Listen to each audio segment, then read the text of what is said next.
Anne şuradan kırık.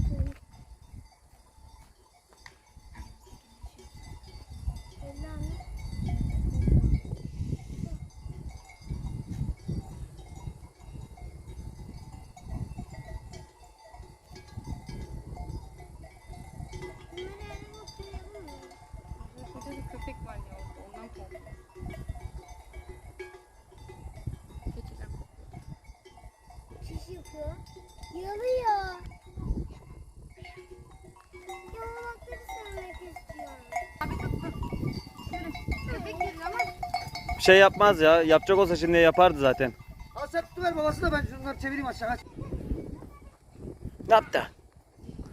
He?